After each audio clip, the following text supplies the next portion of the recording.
Today, I'm absolutely thrilled to have Jack Canfield, the legendary co creator of Chicken Soup for the Soul and author of The Success Principles.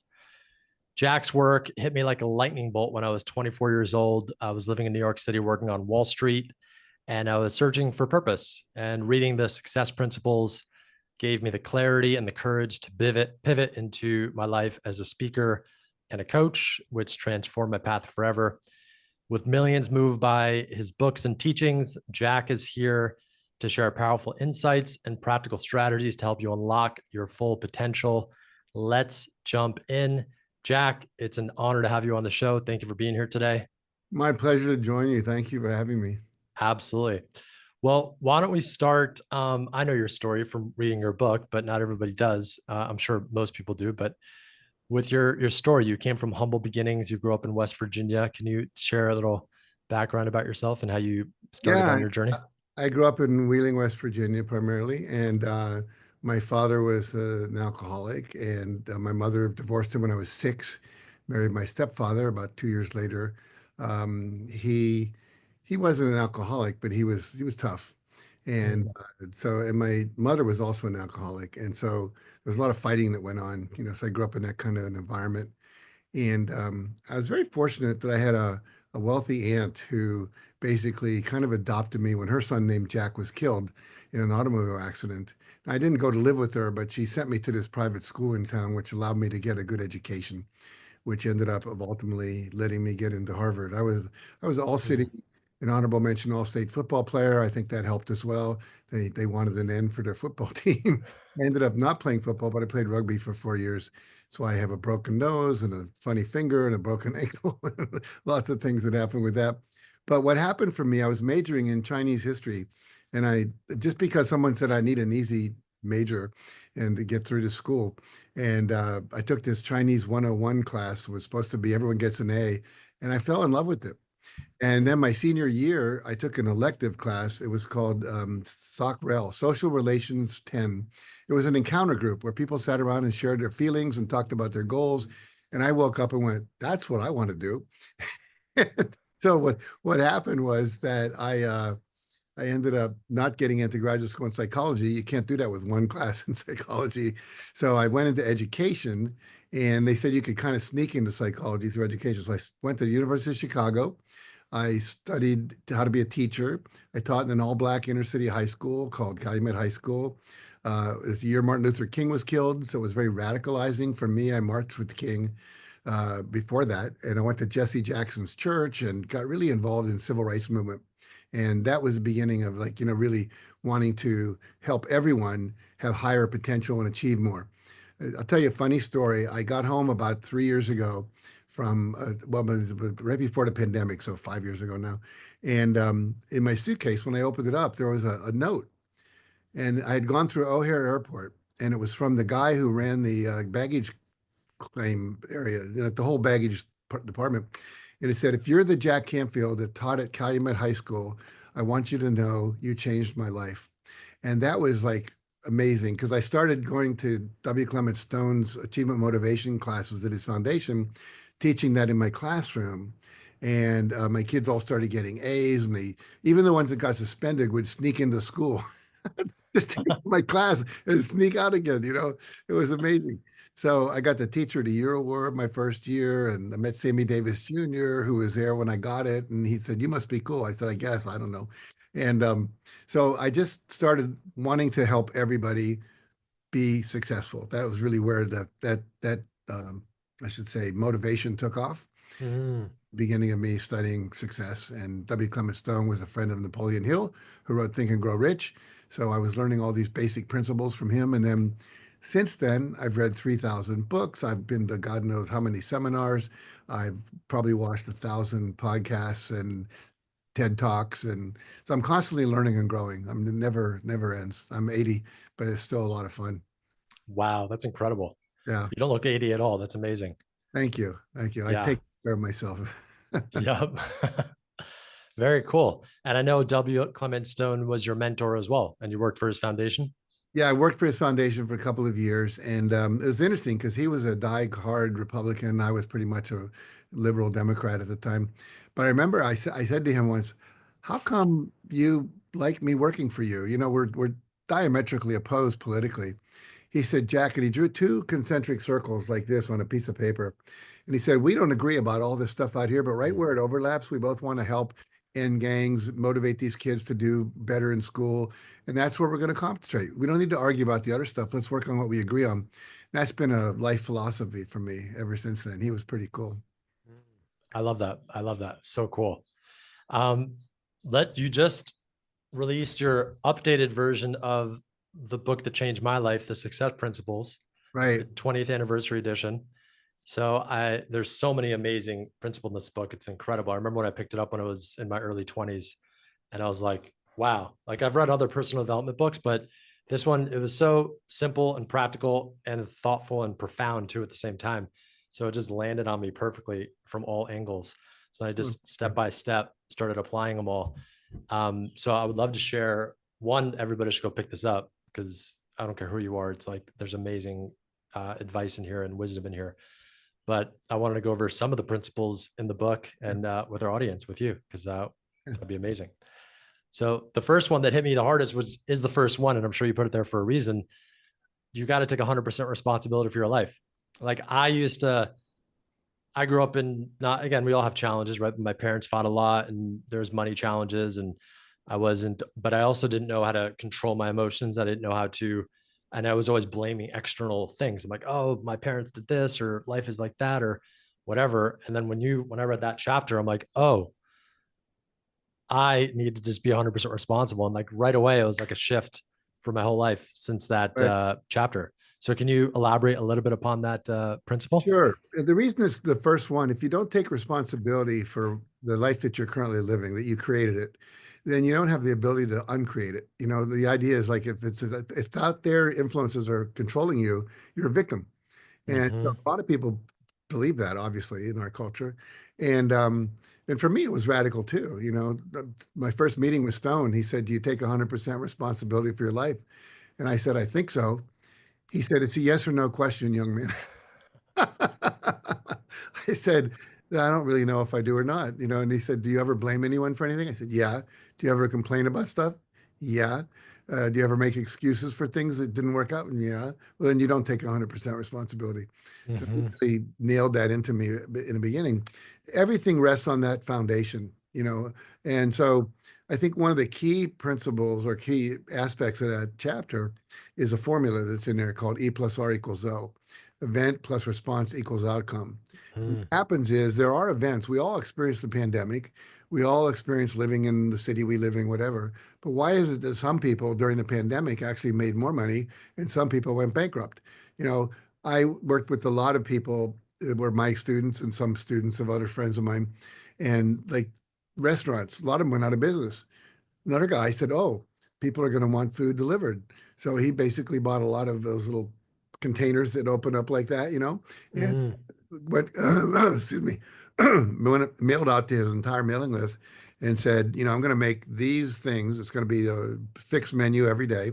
And you can either pick up stuff at 5 o'clock, 5:30, 6 or 6:30, and it's one price." And he actually made more money during the pandemic because everyone needed that kind of service than he did before. And so it wasn't the event, it was his response to that event. I remember running a workshop for a bunch of real estate franchise holders for Remax during the recession back in 1993, way back then.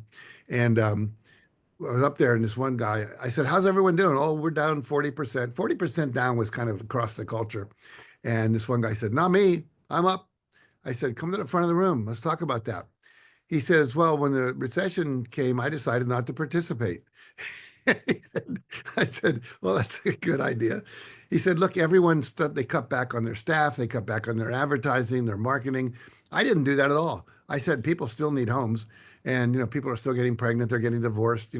Real estate agents love divorces. They usually sell three houses, one to you, and one to your ex-wife, and then one to, what your house gets sold to the new people that are going to move in." So anyway, he did very, very well. So it's that idea that it's not the event, it's your response. And then there's only three kind of responses we have any control over: our thoughts, the images we create in our mind, and then our behavior. So it's a, Mm. visual, auditory, kinesthetic, if you will, and what we say and don't say, and what we do and don't do. So basically, what I had done for that book and over my career till I wrote that, people say, "How long did it take you to write that book?" I say, 20 years. I was gathering knowledge all that time, and then teaching it and seeing what worked and what didn't work. It took about a year and a half to actually write it, sit down and write it. And I remember that, that now I forgot where I went. Hold on. I do that occasionally. A plus R equals O, responses, only three kinds. Um, anyway, the The idea per that what we can say? Then you had the person come to the front of the room and talk about he didn't participate in the recession. Yeah, but the idea is it's not the event. We all experience the same events. We see twin brothers. One becomes an addict and the other becomes a successful entrepreneur. Same parents, same genetic DNA, the whole deal. And so something went, they made different decisions, if you will. So we can decide. Oh, I know what I was going to say. So I interviewed 75 of the most successful people on the planet to write that book.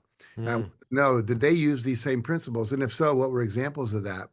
And I interviewed generals in the army, top entrepreneurs, Olympic and professional athletes, movie stars, movie directors, anyone you can think of, any field, musicians, etc., and discovered that they were all using these principles, whether they were conscious of it or not. Some Mm. by osmosis from their parents. And so I wanted to illustrate that these successful people were using these principles. Therefore, if you want to be successful, you should do that. Feedback I got after the first book was, well, that works for those guys, like John Gray and those guys. They have different DNA. So in the second edition of the book, I interviewed a lot of normal people, Mm. that weren't celebrities, to make sure that those people that were successful, had good marriages, entrepreneurs and whatever, that they also, use the same principles, which they did. So it's the benefit of, like, 20 to 40 years of my research, And so when I wrote that book, and I think the reason it was so powerful for you, I said, if I could write one book and people only read one book their whole life and they still could be successful, what would that book be? And that's what I intended to write. Mm. Obviously, I want people to read other books, but the point being, that's why it's so comprehensive and so sequential. So that first principle of take 100% responsibility, and then we go into the second principle, which is be clear why you're here. The idea that every one of us has a unique life purpose, that we're born with that. We're born with certain talents, certain qualities. Some people are more patient than others, some people are more courageous. So we have all that we need to do what we were here to do. And I've been studying a lot lately about people who have experiences of life after life, life before life, life in between lives. There's all these books now coming out and podcasts and YouTube videos. And it appears that we choose to be born. We choose our parents. We choose to be black or white, gay or straight, because there are lessons that we need to learn that we can only learn in those positions, by being born into a poor family as a black woman who's gay in Alabama. That's a hard row to hoe, but there's some very different lessons that are learned than being born, like Donald Trump in New York, where your dad's a real estate investor that's worth millions. So that's really important to get clear. What is your purpose? When you have that, then you can say, what's a vision that will fulfill that purpose? What are the goals that I need? So if you look at the book as a sequence of activities, I always say success is a system of doing the right thing in the right way, in the right order, at the right time. And if you have that down, then it's slam dunk. Yep. Absolutely. So cool. When you talked about that was another thing that hit me really deep when I read it. When you talked about the three things you have control over: the Right, images in your head, your actions, your behaviors. Um, and then that opened a whole new world because, again, in your book, at the end, you have all the resources to go check out. So it's like, oh, I'm going to go do some NLP. I'm like, that sounds kind of cool. So then I learned NLP for many years and I still use it in my coaching practice. right, But it's such a powerful tool to use. And again, there's so many. This is like the modern day Think and Grow Rich, right? Like you studied successful people for like 20 years. But the thing I right. love about it is you actually have so many actionable things for people to do.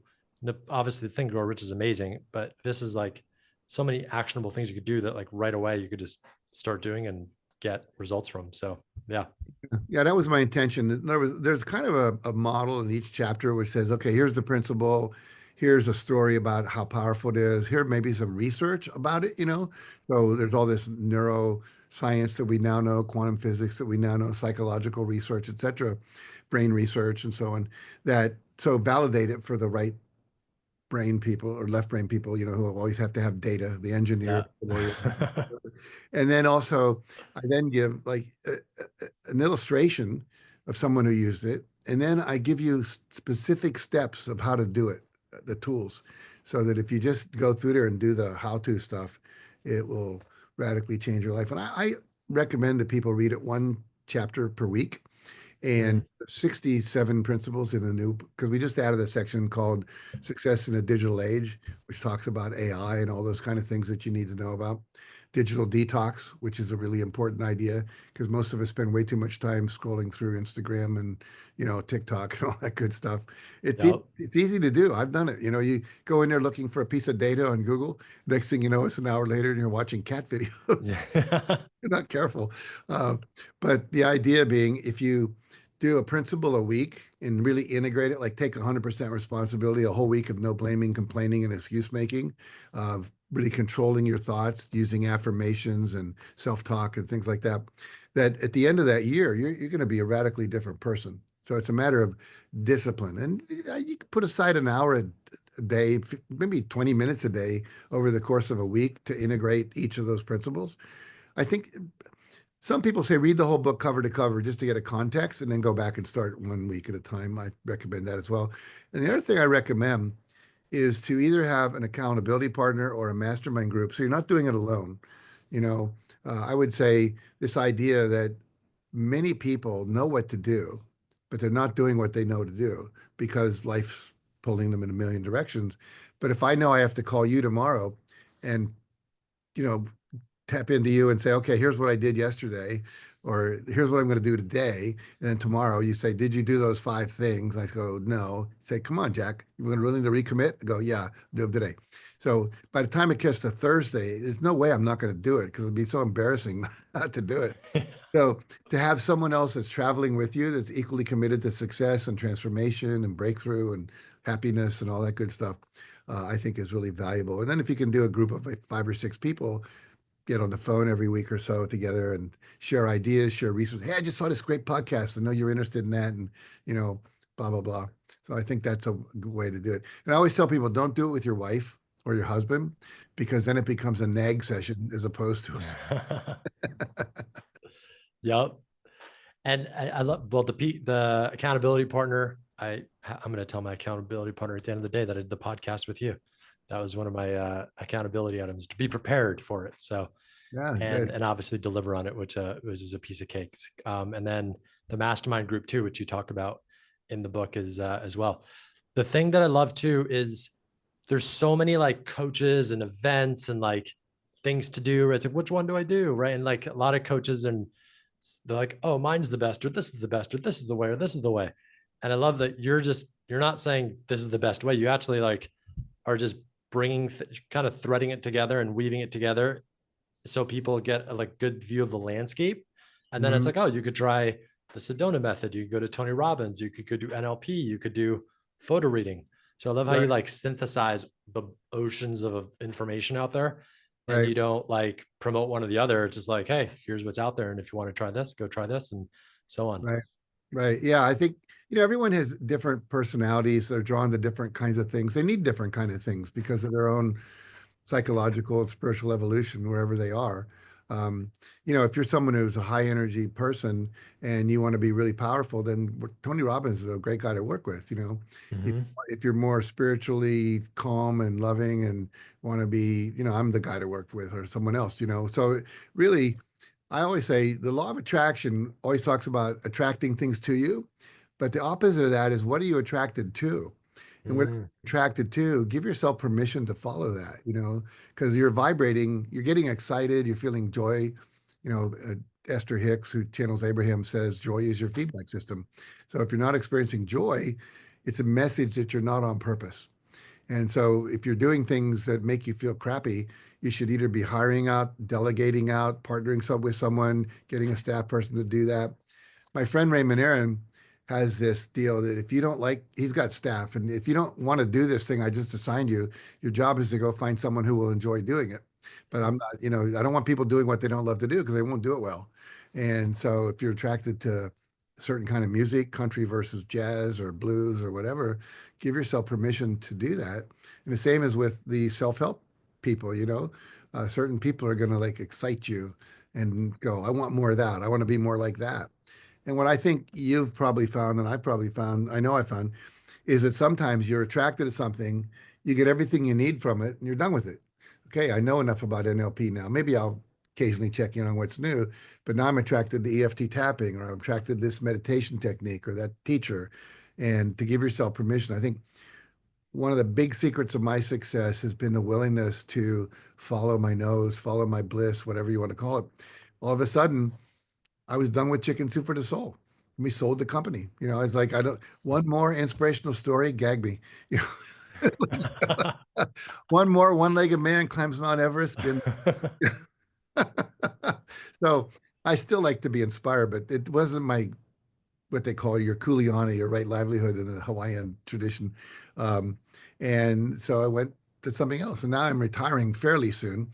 Not full retirement, I'm going to write and I may do a few things, but I'm really attracted right now to all this near death experiences that people are having because they come back with all this wisdom, after they've been to wherever they go through the tunnel.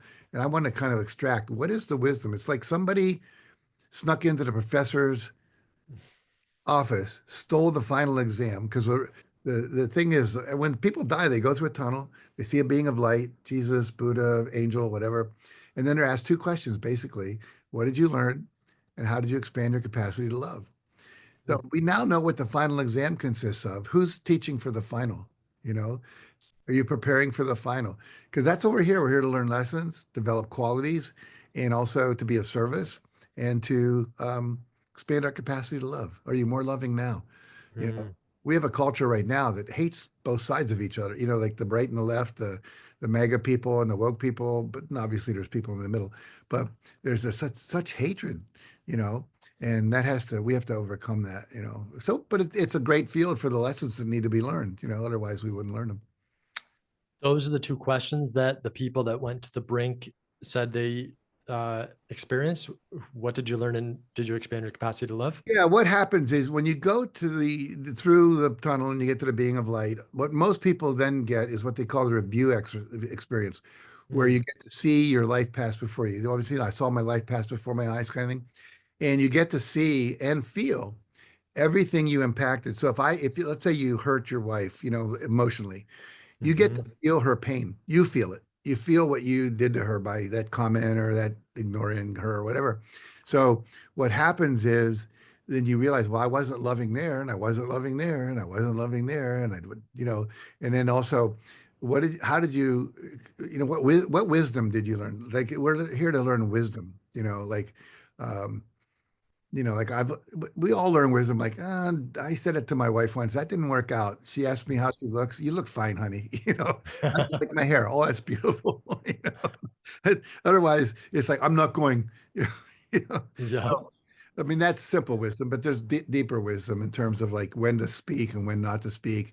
To ask yourself, is what I'm about to say, does it either uplift? Does it educate? Does it inform? Is it kind? Those kind of things that you learn before you speak.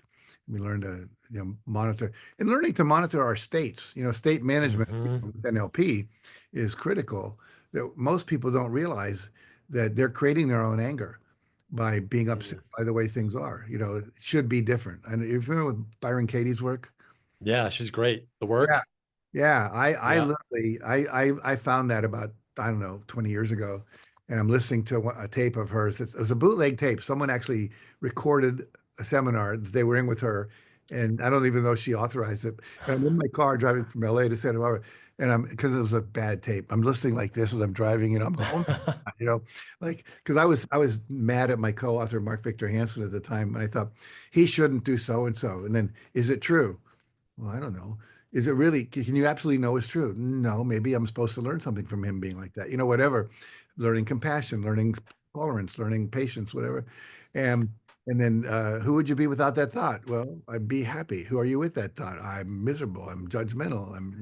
And so that really empowered me because of what you learn is your upset is created by you having beliefs about how things should be that they're not.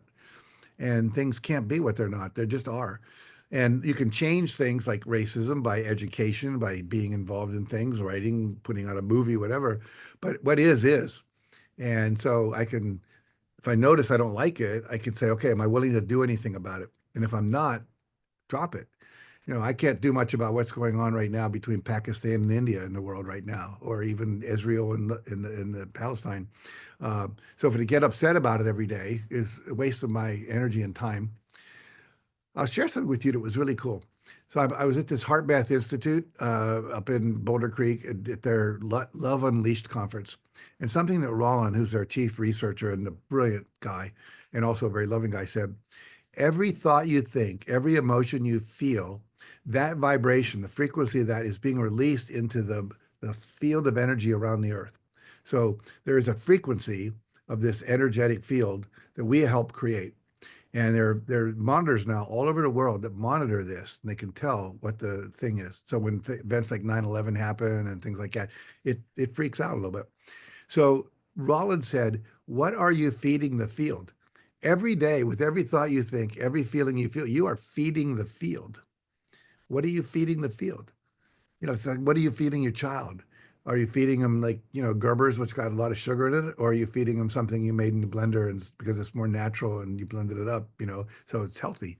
And our thoughts and emotions affect other people, affect our physiology. We know from Masaru Emoto, it affects the water in our body, creates, instead of beautiful crystals like snowflakes, it creates these other things. So I know we're getting a little woo-woo here, but the point being that This is where we want to go. This is great. I love this. yeah, but our Yeah. frequency is we're responsible for it.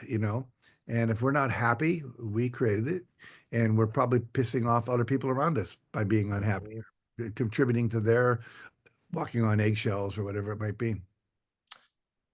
How do you, and it's in the book, but I want to hear it from you. So when somebody isn't managing their state and they are angry and just not emitting Right.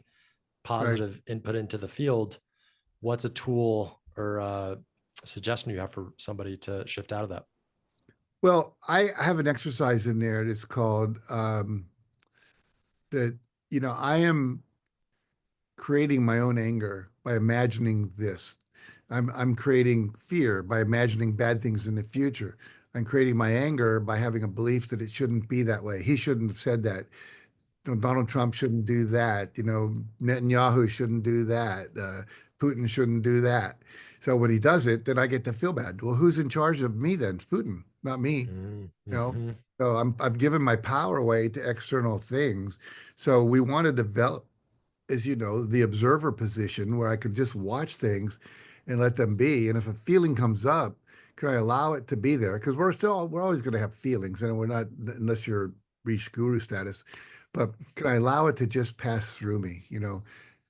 Emotion means energy in motion. Motion, like EMC squared for my thing. So, but it has to move. We say I was moved by that movie, I was moved by that music, the emotion of it. But if we hold on and don't want to let it go, you know, I was doing a workshop once and this woman was saying, I'm pissed off at my sister. I said, about what? She said, well, she got more money than I did when my dad died in the will. I said, really? I said, you got how much? Make up numbers, 40,000. And my sister got 80,000. I said, when did that happen? He said, 20 years ago. I said, so you're still pissed off about something that happened 20 years ago? Yeah. I said, is that affecting your relationship with your sister? Yeah. Do you feel crappy every time you get angry? Yeah. Well, who's responsible for that? You are. Do you like it? Do you want to change it? She didn't know she could. That's the problem. She was not aware. So awareness is the first key. Awareness plus responsibility plus action equals change. And so if you're not aware, and so that's why mindfulness training, meditation training, listening to podcasts, reading books, Mm-hmm. watching TED Talks, etc., we become aware of things we weren't aware of. And that's so I don't hold prisoners responsible for, I mean, I hold them responsible for their actions. They need to be aware of what they did, but we're not teaching them how to, in other words, people that do things that are, we call evil or bad or ineffective, they're doing the best they can with the knowledge, awareness, skills, and tools they have at the time to meet a basic need. So if some kid does a drive-by shooting in LA, that's the thing they have to do to get into the gang. They just want to be safe and belong. And that's the only tools they know. They didn't learn anything else, in school from their parents. So the trick is rather than punishing people, we need to be educating them, building their awareness, giving them more tools. My wife spent 5 years doing prison projects where she would go in and teach anger management so that they could learn Mm. I have control over my emotional states. I can choose that. So now when they get out, they're not going to be instantly Draymond Green, of the. Yeah. That guy's brutal. I know. Yep. That's so good. And meditation's definitely, ever since I read the book again, I've been doing that for the last 12, well, now I'm 39, so 15 years now. I don't think I've ever, maybe I missed one day just to experiment when it's like not to meditate, but mindfulness is very powerful to develop awareness. Yeah, no, it changes the neurons of your brain, you Yeah. know. A friend of mine named Dawson Church just released a new book. It's on spiritual intelligence, and he talks about I haven't memorized it yet. I just got it a few days ago and leafed through it. But there's four neural pathways that in the brain that if you develop those, you achieve the same thing as a yogi or a Buddhist meditator for 20 years. You can do it in a couple of years because it's all neurological. And so all these traditions that we study, different spiritual traditions, different meditation programs, etc., got to most of those, but it wasn't about science. It was about tradition and passing on what worked for them and so forth. But now with neuroscience and we can do brainwave measurements and frequency measurements and all this kind of stuff, we can speed it way up. So if anyone's interested, Dawson Church, all of his books, he wrote a book called Bliss Brain, which is really good. And The Genie in Your Genes, GENS, those genes. Yeah. Yeah. That's cool. I'm going to check it out. Dawson Church is the name. Yeah. Dawson Church. Cool. Very cool.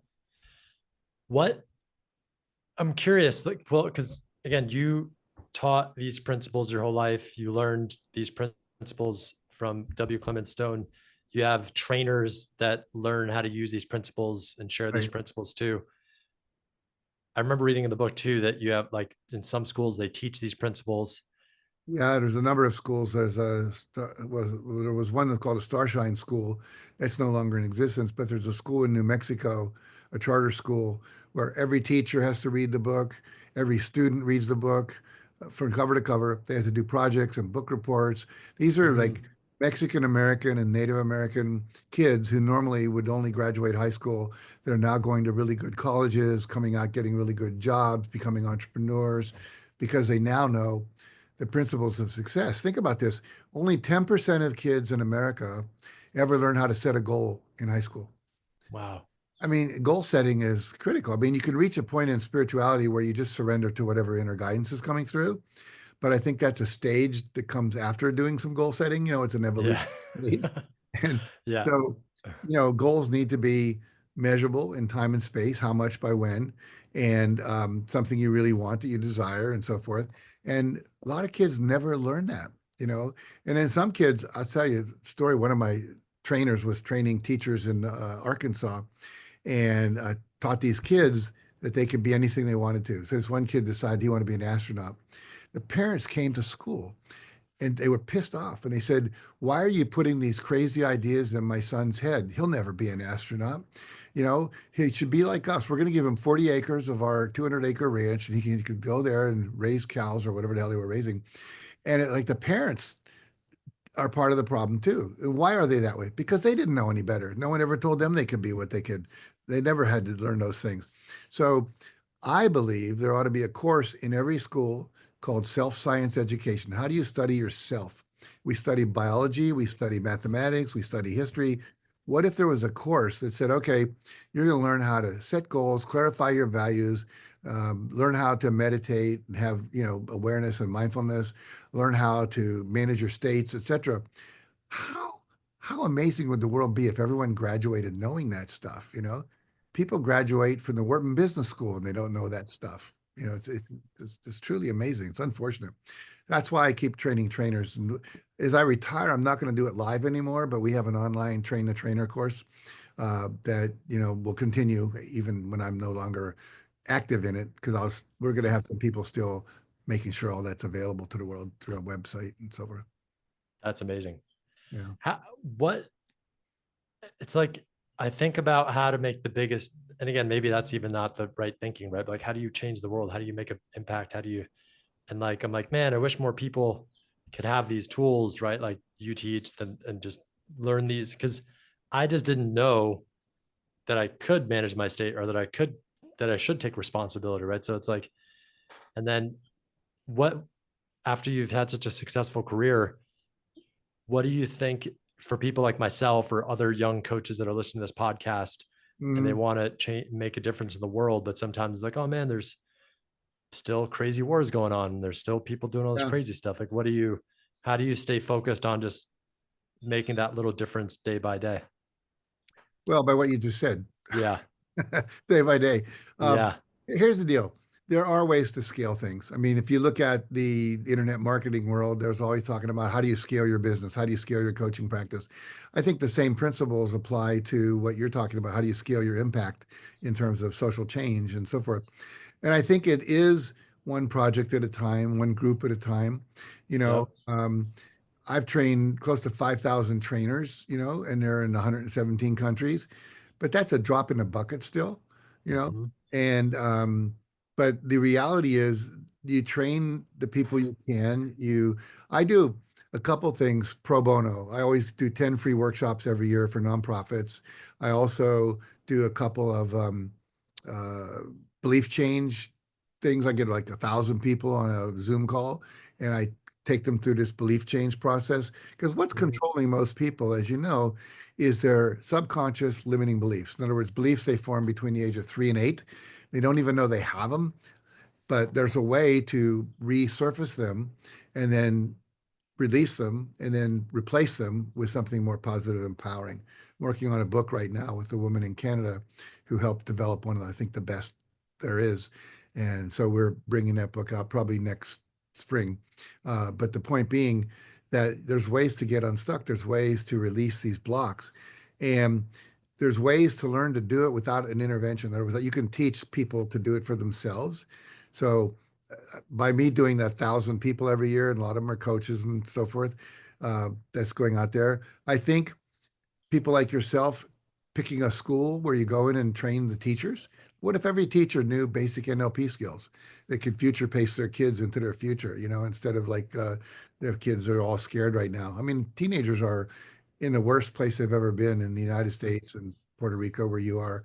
Yeah. And the amount of teen suicide ideation is incredible ever since the pandemic. There's several years of no social interaction with their age mates, et cetera.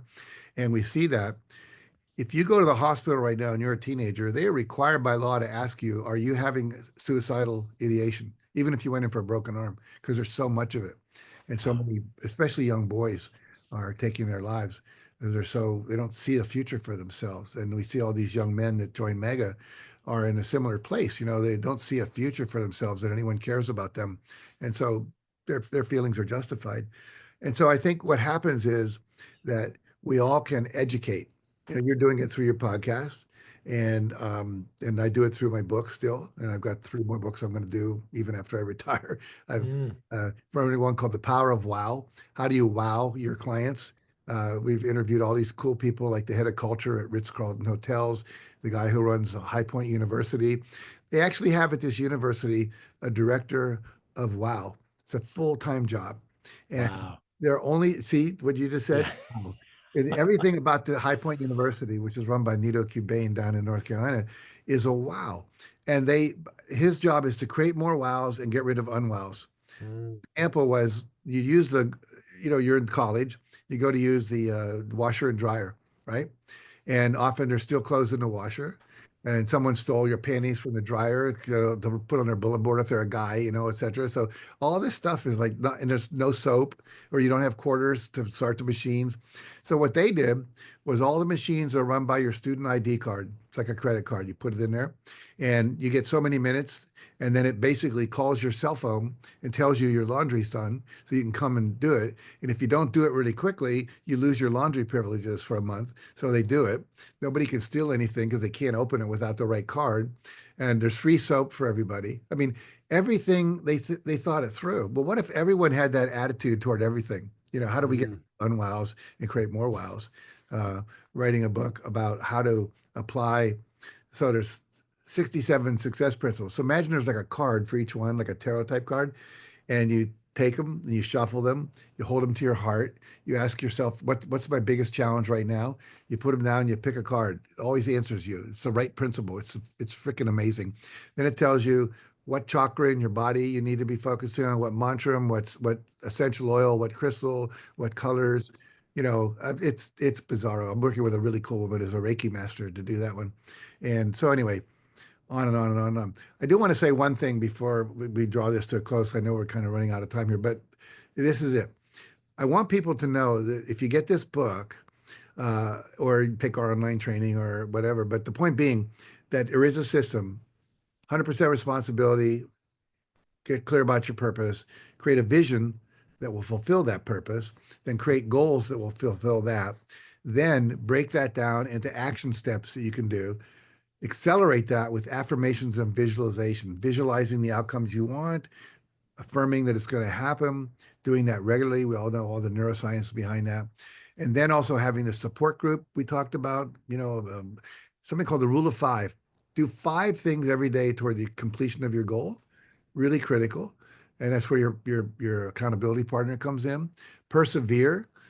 Failure is just a learning step. Don't give up, and then celebrate your wins. So your little kid inside gets validated and supported for all these sacrifices you made doing these disciplines of success. And then finally, the hour of power. 1 hour every morning, 20 minutes of meditation, 20 minutes of exercise, 20 minutes of reading something that's going to support you in your goals. Oh, yes. Mic There drop. you go. We're done. That was amazing. Jack, it's been a pleasure to have you on it. I want to thank you for just how you've changed my life, and also you've changed so many people's lives in the world. I know you've heard this so many times, but it's been an amazing career. Congratulations on your retirement, and thank you for all that you've done, and thanks for being on the show. My pleasure. Thanks for inviting me. I'm so happy there's people like you who are younger, who are so conscious and so willing to make a difference. So thank you backwards. Thank you so much, Jack.